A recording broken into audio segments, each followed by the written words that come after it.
Hi everyone, I'm Mike Prue from Hill Holiday and co-author of the book Social TV. I'm at Miso's headquarters with Somrat Niyogi, who is the co-founder and CEO. And we've been talking about content for the book, and we're going to spend a few more minutes giving you some previews of what's to come.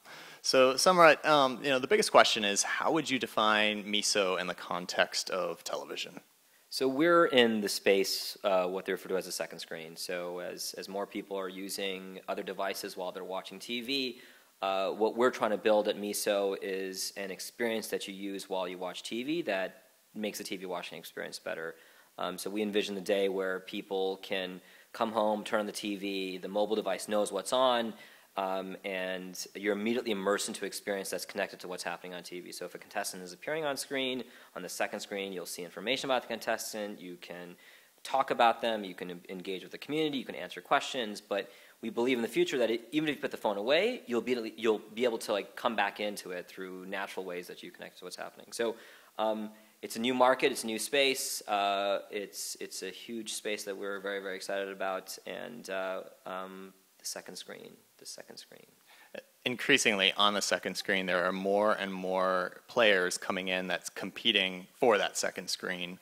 What needs to happen to make Miso the de facto standard that the mass audiences are using? I think we have to build a great product. We've started with, a year ago, we sort of pioneered sort of the check-in space where people check into what they're watching. We've actually added some features recently where people can rate things, we have a feature called Shout where you can talk to people. We still haven't nailed the thing that fundamentally the masses wants. What we have to continue doing is iterate, innovate, get more features out there, but fundamentally sort of understand what people want, and we have to break this into what do people want when they watch sports or reality shows or news, and I don't think there's a silver bullet here. I think we have to sort of emerge as a platform that no matter what you're watching, there is a second screen experience designed for that show. But we haven't got there yet. I actually don't think anyone actually has. And we are the secret to this space is to learn, iterate, get things out there, and do it all over again. On the notion of learning, you guys have been around for a little while now, and certainly I'm sure you've learned things from your existing user base. What would you say are your greatest insights from the current users of Miso? So, first of all, people don't know what they want. We're inventing something new. So what we learn from them is always evolving. So I'll share some of the learnings that we've received. People don't share everything that they watch. We think that hey, was the check-in fundamentally it? We actually, since we started this company, we believe people were wanting to do more than just do a single action. And so people don't check into everything. They don't share everything that they're watching. And the example that I like to use is the first time actually our CTO kind of brought this up internally was, hey, the first time you check into Jersey Shore, it's cool, but the second time it becomes less cool, and then after the third time, it's not cool at all. So you don't check into every single thing, but yet there is this behavior that emerges, which is you take a device out and you do something. So that's some sort of interesting observation that we have.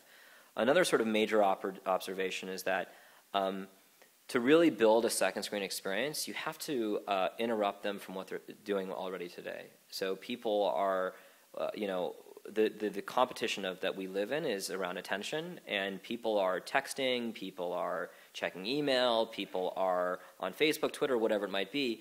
In order for them to pay attention to do something that related to what they're watching, you have to interrupt them, because how else do you get them to go do it? And so we think that a key part of this is around notifications. So we think that in the future, notifications is going to be a key part of our strategy. So those are just two of several insights. If you should follow our blog, and we write about we write reports, we do research studies. But there's no silver bullet here. I actually think that's the challenge for the entire market, is to really understand what do people want regarding the context that they're watching. And finally, the space has gotten pretty complicated for TV advertisers. How should they be thinking about Miso in the context of their overall TV strategy?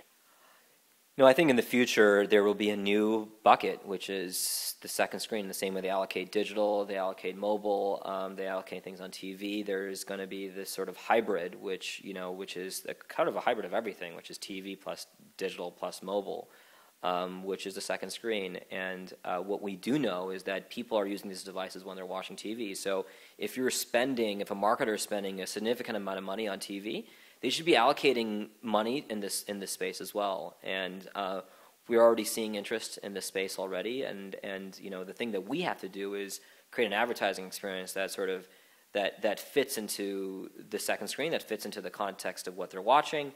And we have some solutions today. But ultimately, if a TV advertiser is buying, if you're buying ads on TV, you need to be on this space as well. Awesome. I've been talking with Somrat Niyogi of Miso. The book Social TV comes out on February 28th, but is available for pre-order at the end of August. For more information, you can go to socialtvbook.tv.